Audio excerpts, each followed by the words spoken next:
Hello, everyone. I just found out yesterday that Maryland Deathfest, the festival, the music festival that I go to every year, is possibly ending. It started in 2003, and possibly this year is the last one.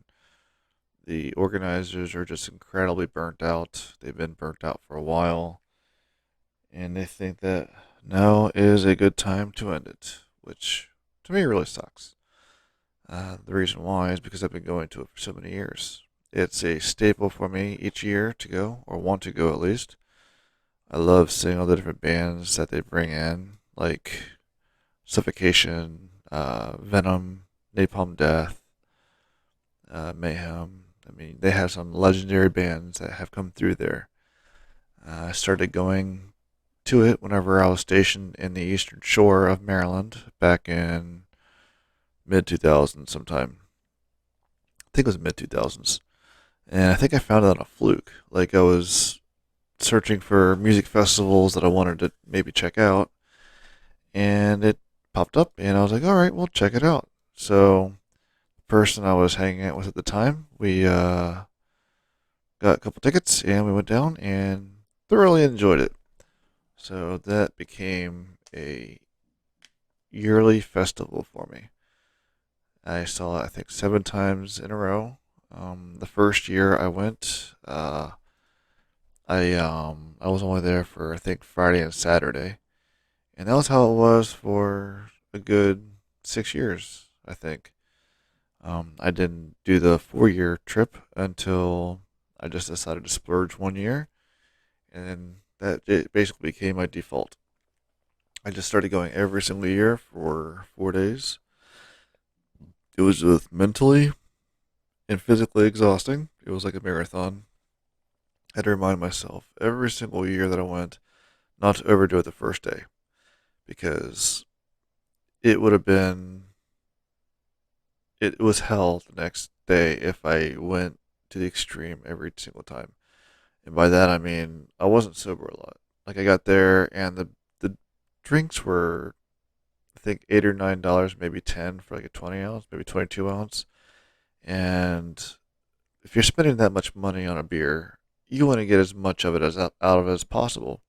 So I would get the highest ABV, usually an IPA, and I would just enjoy myself fully.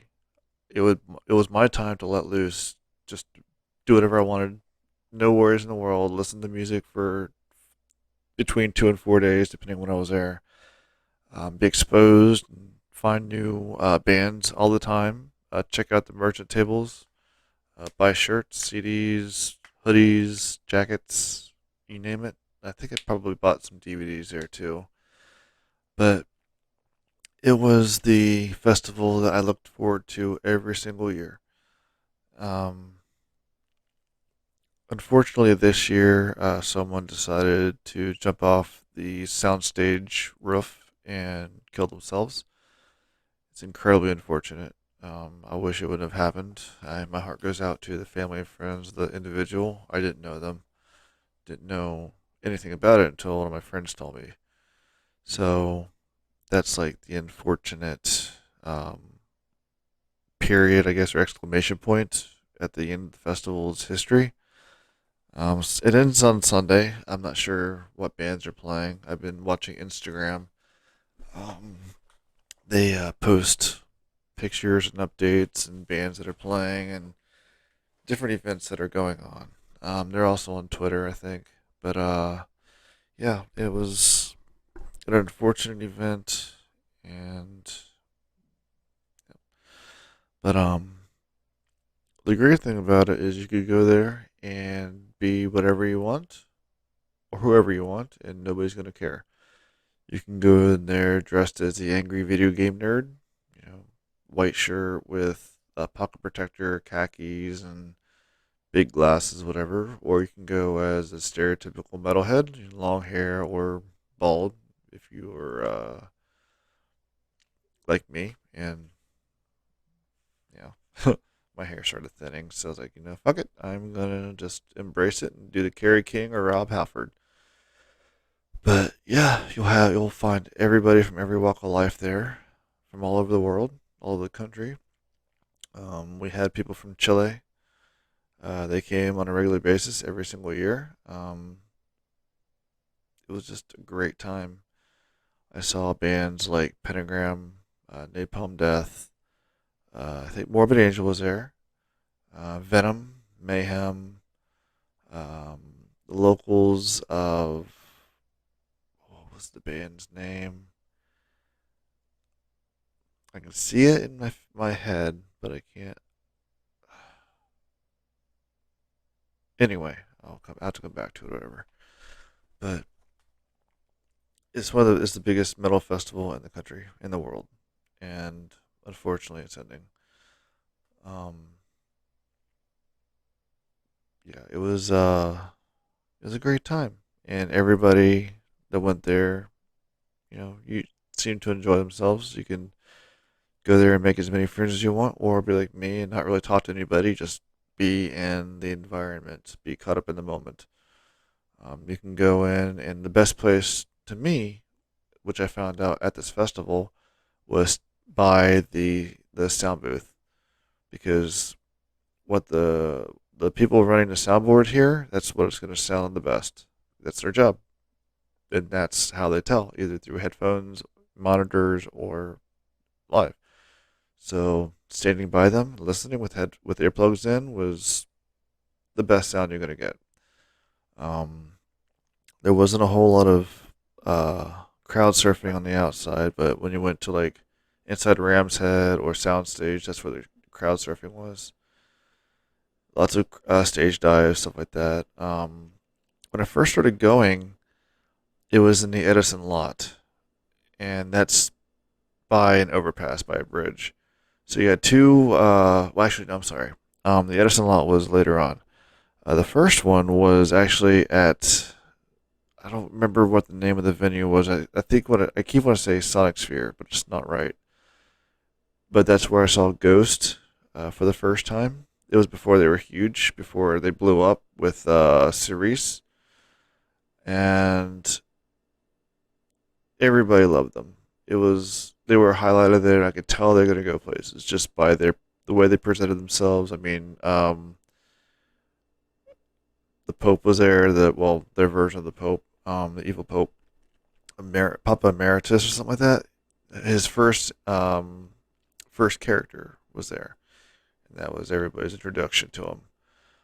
And I remember just going there and going crazy. I would spend like $1,000 easy just on like drinks, food, souvenirs. And when I say go crazy, I would go crazy. I would just enjoy it, love it, and I would take friends, people that I was dating, or just friends in general. I would take them, and hopefully the experience was a good one. They didn't go without me because, well, why would you go to a festival for music that you're not a big fan of?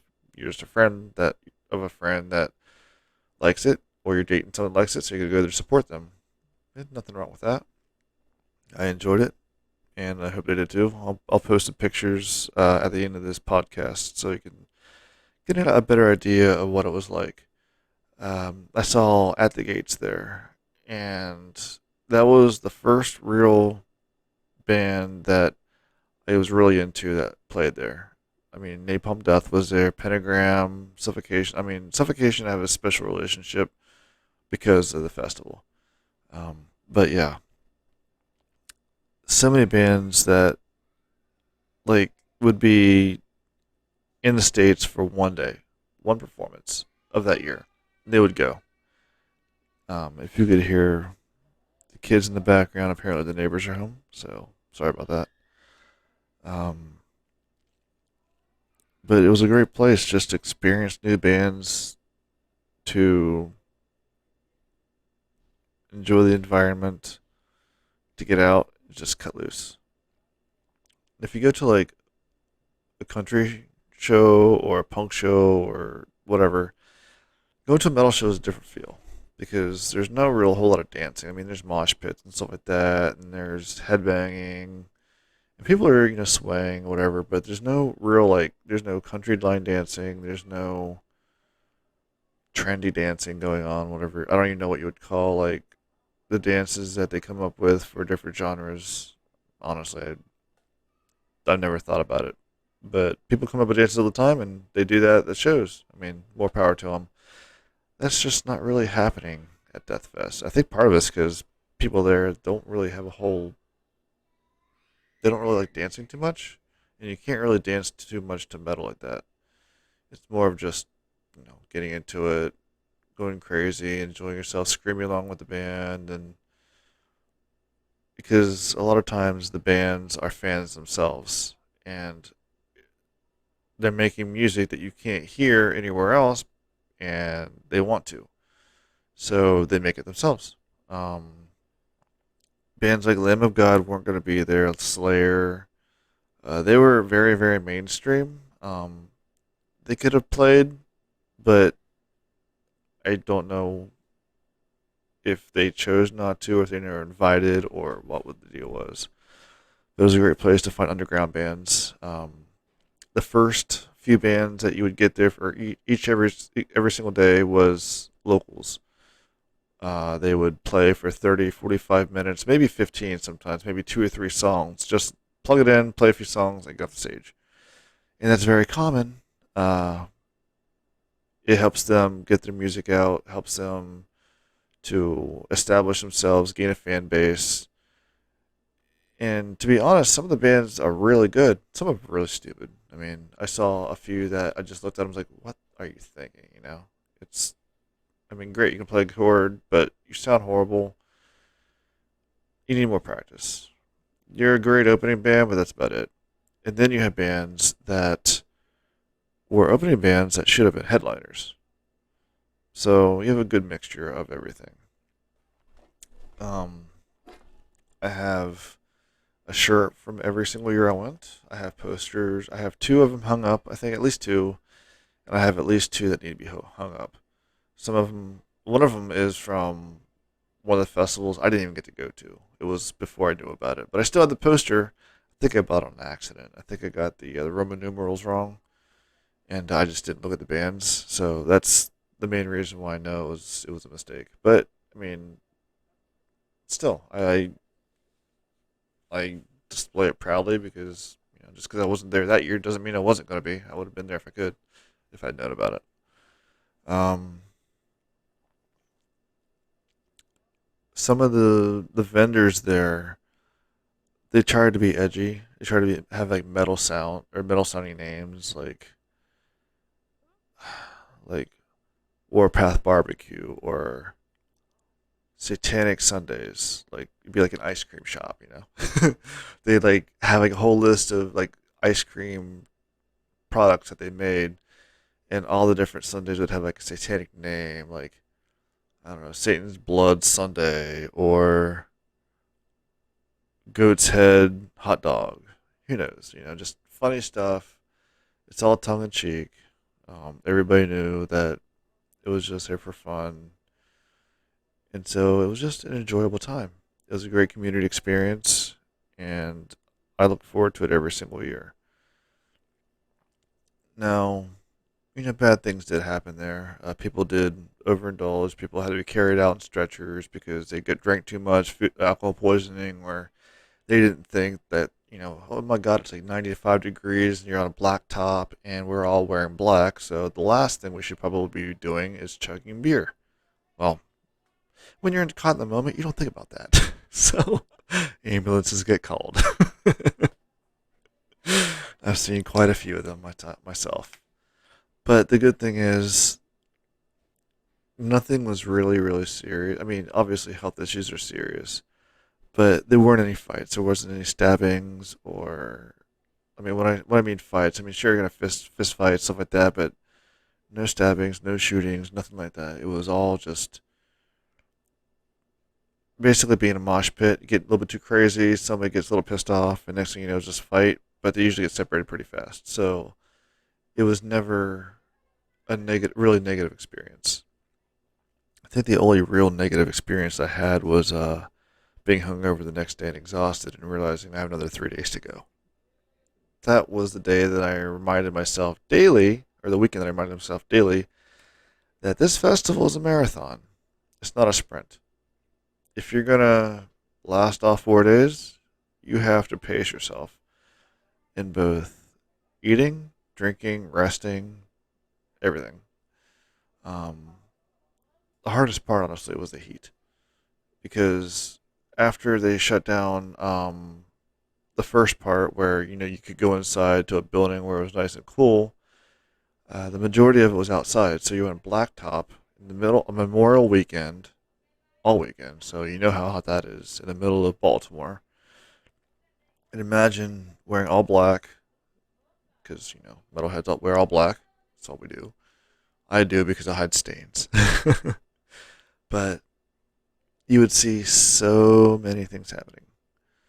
Um, One thing I thought was hilarious every single time, no matter how many times I saw it, was you'd walk in and you would see a line, like everybody dressed in black, staying in a line for no apparent reason.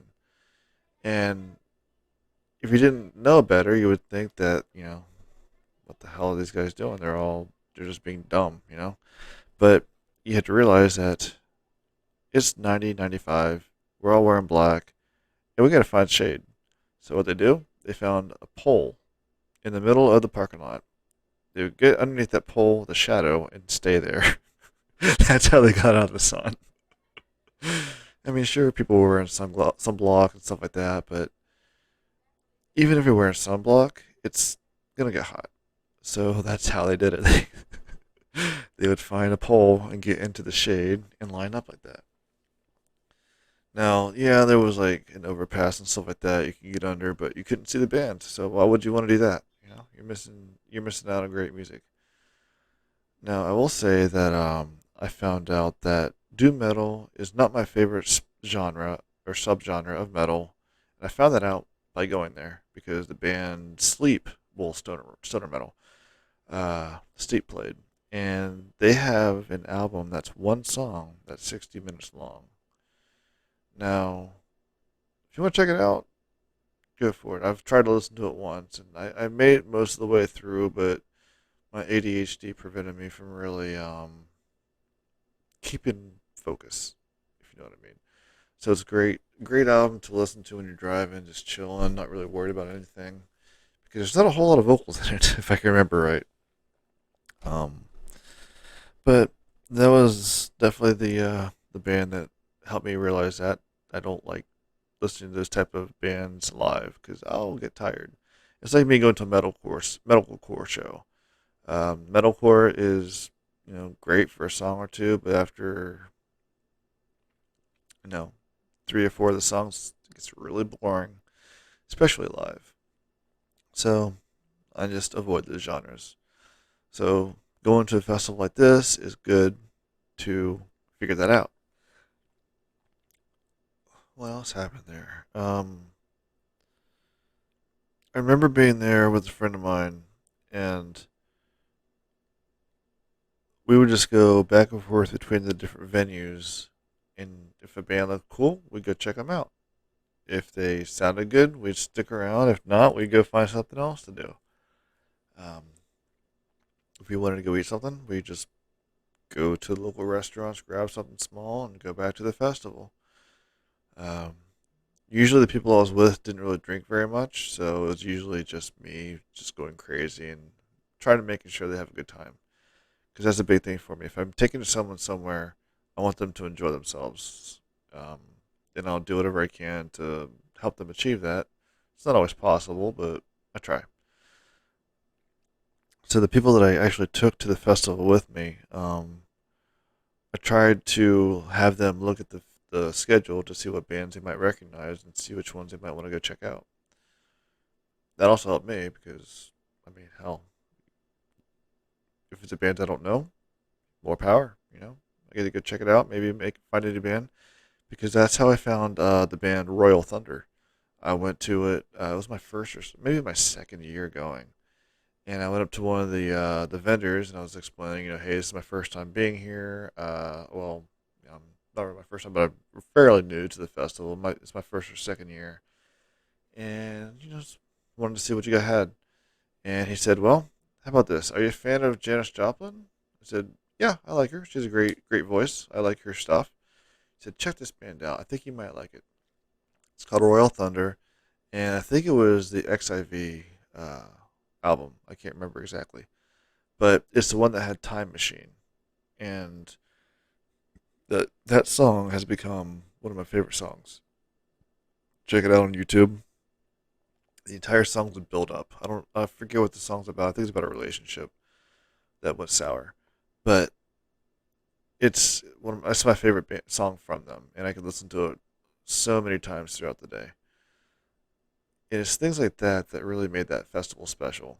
Just the chance to experience new bands, see new things, learn, and it's also bragging rights. I mean,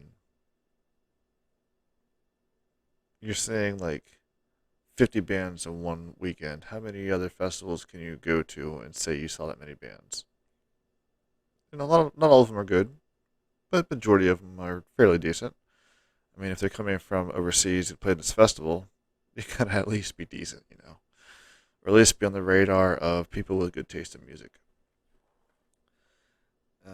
Some bands use it as a way to just get their stuff out.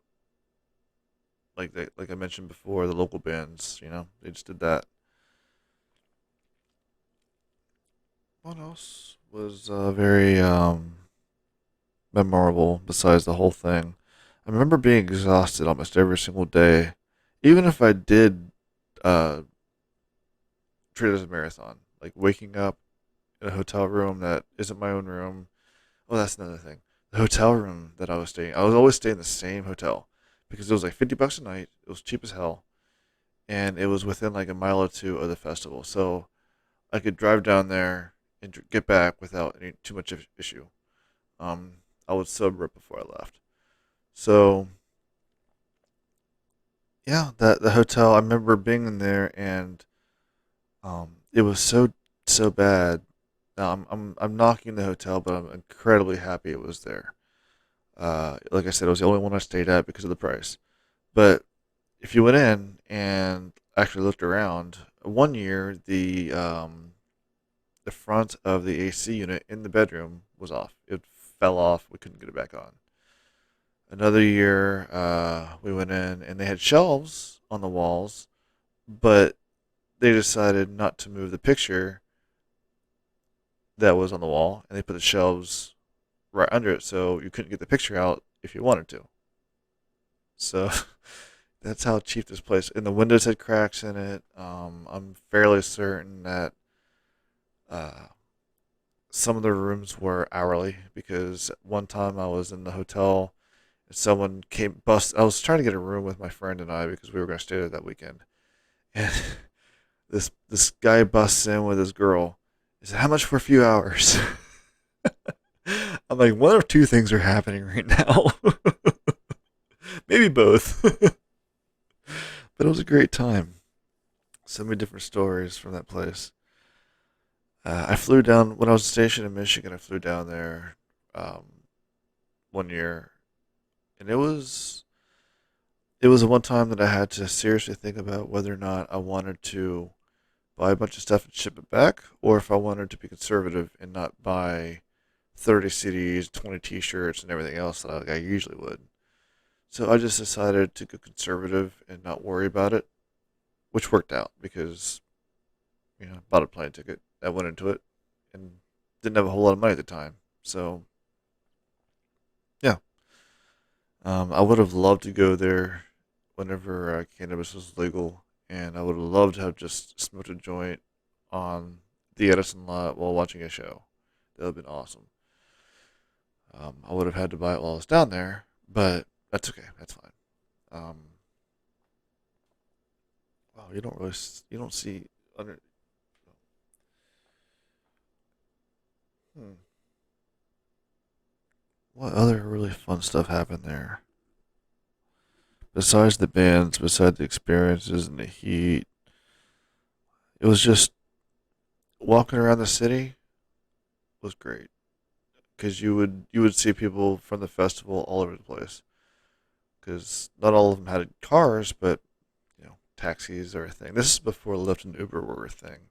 So if you wanted to get a ride back to your hotel, you had to call a taxi or a cab, like a local taxi or cab.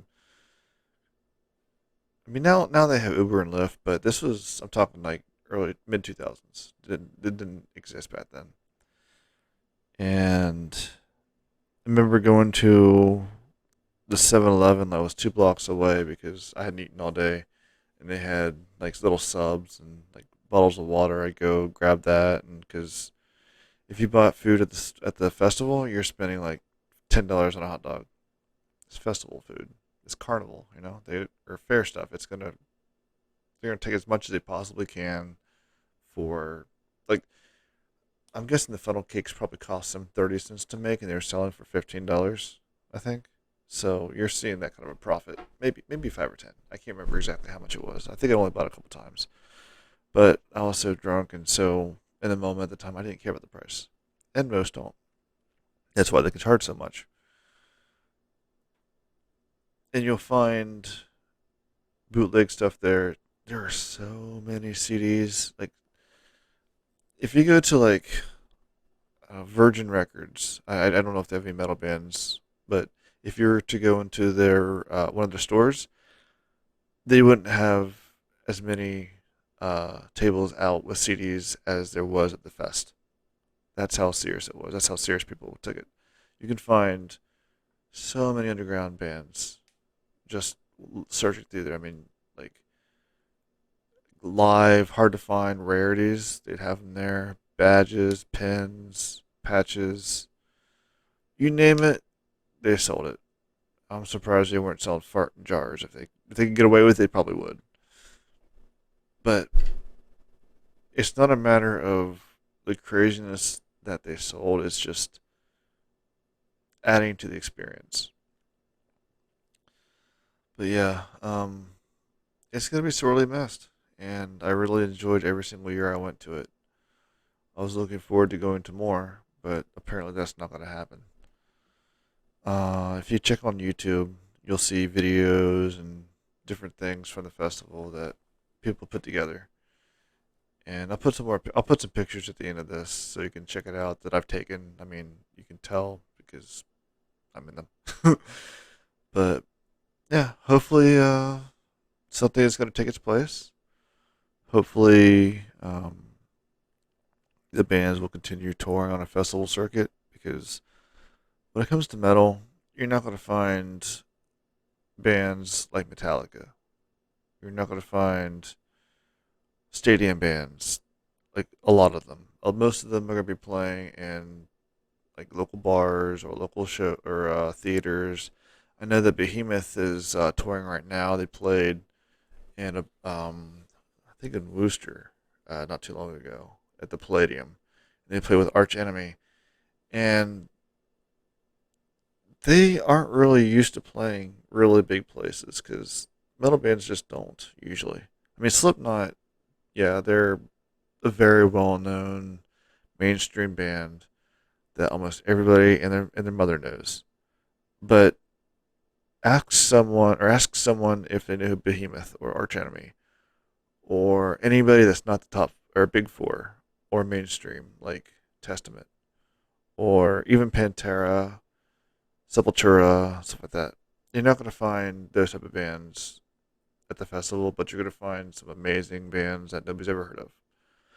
So if you get a chance, check it out. It's at deathfest.com. I think they have a page on there with a history of every year that they were there. If not, the Wikipedia page has it. It tells you the bands that played each year. It's a really good place to discover new stuff, and I recommend it to everybody. So if you get a chance, check it out. And on that note, I'm going to end it. Enjoy it. Music is amazing. It can reach places that you never thought possible, and it can save people's lives. Because I know a bunch of people that say that punk or metal or country, well, not really country, but usually it's punk and metal and the underground genres and bands that really make an impact and a difference in people's lives. I know it did me. Like I said, I went from Christian punk band, Christian metal to black metal in a matter of like 10 years. So people's lives change because of it. And if it happens to you, awesome. If not, awesome too. But on that note, I'm going to end it. And hopefully, you guys get a chance to see a band that comes through. Let me know in the comments. And I'll see you next time.